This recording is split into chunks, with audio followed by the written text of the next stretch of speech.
राजनीतिक दल यो शब्द सुन्ने बित्तिकै हाम्रो मनमा दुई थरी कुरा आउँछ, होइन त?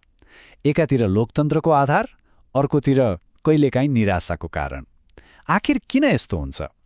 आजको यो चर्चामा हामी नेपालका राजनीतिक दलहरूको यही दोहोरो भूमिकालाई अलि गहिरिएर बुझ्ने कोसिस गर्नेछौँ। हो, यही हो हाम्रो आजको मुख्य प्रश्न। के नेपालका राजनीतिक दलहरू साँच्चै लोकतन्त्रका रक्षक हुन् कि आफैमा एउटा चुनौती बनेका छन्? ल, अबको केही मिनटमा हामी यही प्रश्नको जवाफ खोज्ने कोसिस गरौँ है त। ल, सुरु गरौँ पहिलो खण्डबाट, लोकतन्त्रका आधार स्तम्भ। कुनै पनि समस्या बुझ्नुभन्दा अगाडि त्यसको आदर्श रूप कस्तो हुनुपर्छ भन्ने जान्नु जरुरी छ, होइन र? त्यसो भए आउनुहोस् पहिले त हामीले किताबमा पढेको कुरालाई याद गरौँ। राजनीतिक दलको भूमिका के हो त? एकदमै सरल भाषामा भन्नुपर्दा राजनीतिक दल भनेको के हो त? यो एउटा यस्तो सङ्गठन हो जो साझा सिद्धान्तमा चल्छ र यसको मुख्य उद्देश्य भनेको शासनमा सहभागी भएर जनताको अधिकारको रक्षा गर्नु हो। भन्नुको मतलब यो त जनताको सङ्गठित आवाज हो। अब दलहरूले गर्ने मुख्य काम चाहिँ दुईवटा हुन्छन्। स्लाइडमा हेर्नुस् त। पहिलो हो हित अभिव्यक्ति। यसको मतलब जनताका अनेक थरी आवाज र मागहरूलाई बटुलेर एकै ठाउँमा ल्याउने। अनि दोस्रो हो हित संयुक्तिकरण, अर्थात् सरकारमा पुगेपछि ती सबै मागहरूलाई नीति र कानूनमा बदल्ने। ल, यो त भयो किताबी कुरा। तर नेपालको सन्दर्भमा दलहरूको पहिचान सिद्धान्तले मात्रै बनेको छैन। यो त रगत र पसिनाले लेखिएको इतिहास हो। यो टाइमलाइनले त्यही सङ्घर्षको कथा बताउँछ। सन् 1936मा राणा शासन विरुद्ध नेपाल प्रजा परिषदको स्थापनादेखि सुरु भएर 2007 सालको क्रान्ति, 2046 सालको जनआन्दोलन र अन्ततः 2062-63 को आन्दोलन जसले देशमा गणतन्त्र ल्यायो, यी हरेक ठूला राजनीतिक परिवर्तनको केन्द्रमा यिनै राजनीतिक दलहरू थिए। अब तेस्रो खण्डमा जाउँ, दलहरूका लागि नियम। ती ऐतिहासिक सङ्घर्षहरूबाट सिकेका पाठहरूलाई संस्थागत गर्न नेपालको संविधानले दलहरूलाई केही नियमको दायरामा बाँडेको छ। अब त्यो के हो हेरौँ है त।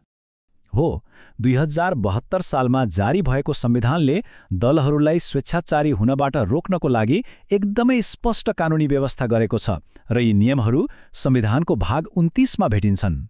त्यसो भए संविधानले भन्छ के त? यसले भन्छ दलहरू लोकतान्त्रिक हुनुपर्छ, कम्तीमा हरेक 5 वर्षमा आन्तरिक चुनाव गराउनै पर्छ, अनि समाजका सबै समुदायको प्रतिनिधित्व पनि सुनिश्चित गर्नुपर्छ।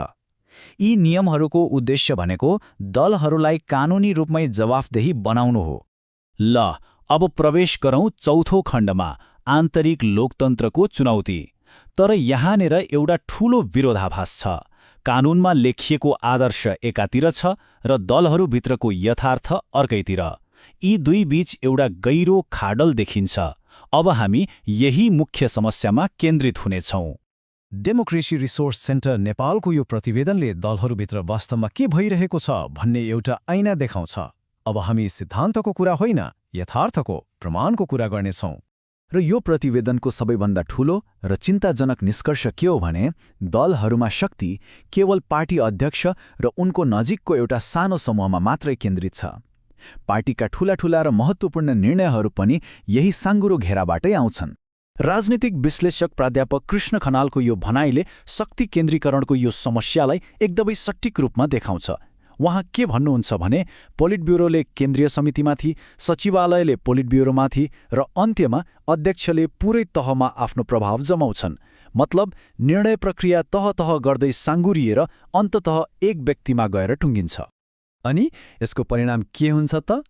परिणाम यो हुन्छ कि जुन केन्द्रीय समितिले नीति र योजनाहरू बनाउनु पर्ने हो, त्यो केवल नेतृत्वले गरिसकेको निर्णयमाथि रबर स्ट्याम्प लगाउने एउटा निकायमा सीमित हुन पुग्छ।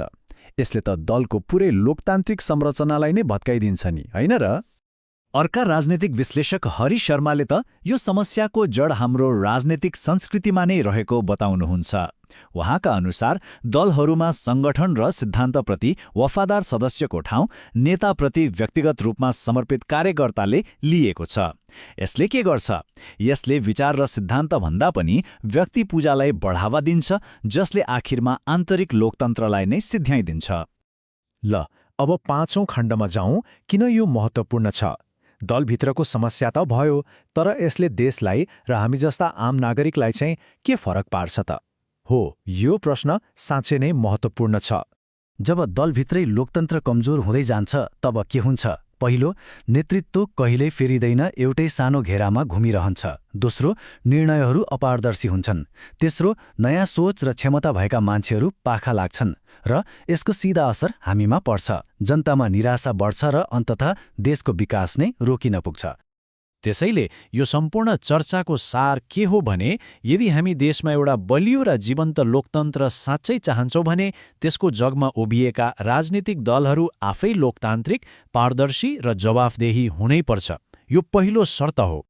र अन्त्यमा एउटा प्रश्न छोडेर जान्छु सोच्नको लागि, के नेपालको लोकतन्त्रलाई बलियो बनाउने यात्रा दलहरूले पहिले आफैलाई नसुधारिकन सुरु हुन सक्छ त? एकपटक विचार गर्नुहोला।